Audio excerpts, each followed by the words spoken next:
about cleaning up. Now you go in there, can't get the bed made up, nothing. Y'all still love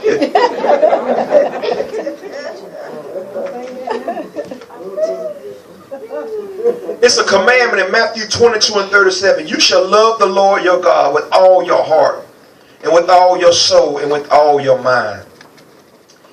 This is a commandment that as us as being committed, we got to love the Lord. We got to love the things of God. We got to want to draw closer to God. And the thing about it is being committed even when it comes up against opposition. Because see, where I want to go with this message today of being committed is that I want to talk about the underdogs. Those who people that counted out, those who said it ain't going to never be nothing. You ain't going to make it. Come on now, people who don't want to deal with you, people who feel like, you know what, it ain't no use, it ain't gonna make no sense to even fooling with them. They on their way to hell anyway. They on, you know, they all thugged out, tattooed out, you know, every time you see them they drunk, you know what I'm saying, or the person, you know, you see like they always was into something. And people just counted them out. They'll walk past them. Instead of them giving them a word or encouraging them, because you're looking at their current situation and you counted them out. St. John chapter 4, talking about being committed, because Jesus was so committed. This is here in John chapter 4. We're going to start with verse 7, I believe.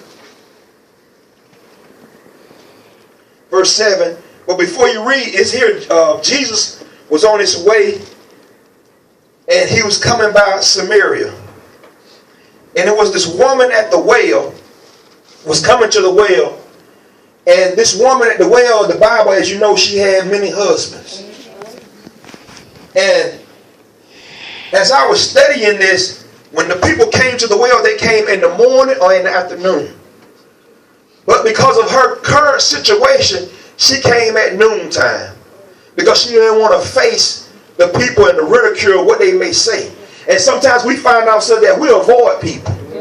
Because we don't want to deal with it. You be in the grocery store, you see somebody, you go down the aisle because you don't want to run into them.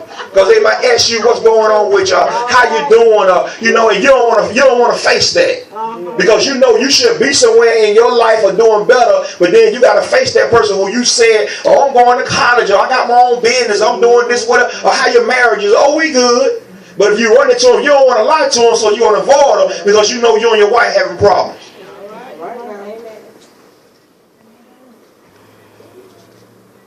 It said here that Jesus' disciples was gone and to get meat. And it said that Jesus was tired from the journey. But it's ironic to me that how Jesus was tired, but his disciples wasn't. He sent them into town to buy meat. Because see, he was so committed to the cause. Because see, the thing about it, as I read it with the Samaritans are mixed Jews.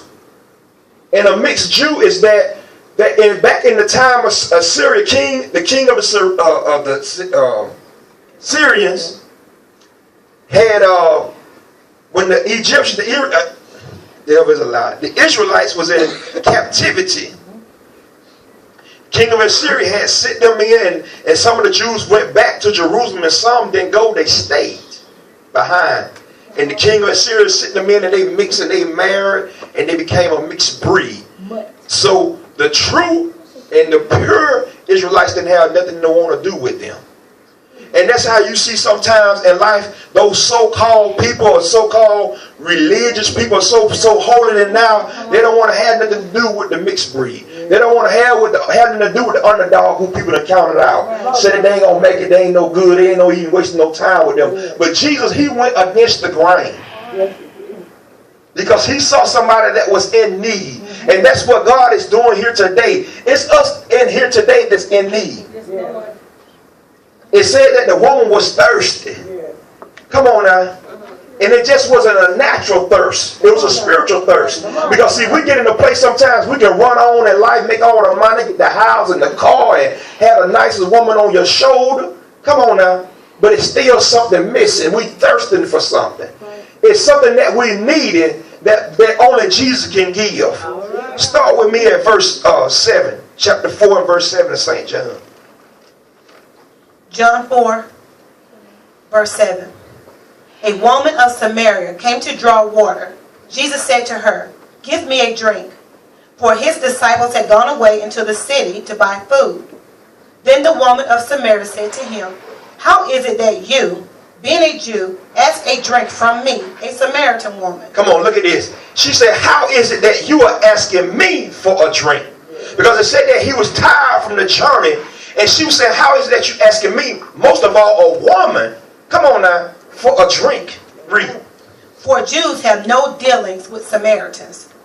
Jesus answered and said to her, if you knew the gift of God and who it is who says to you, give me a drink, you would have asked him and he would have given you living water. Listen to this. It said if you knew it's the gift of God. See, sometimes that, and see the thing about it, Jesus didn't look like how he thought that they thought how he should have looked. Right. He was poor. Come on now. He was begging. He was begging her for a drink of water. You would think the lover of your soul, come on now, the creator, and he's begging for a drink of water.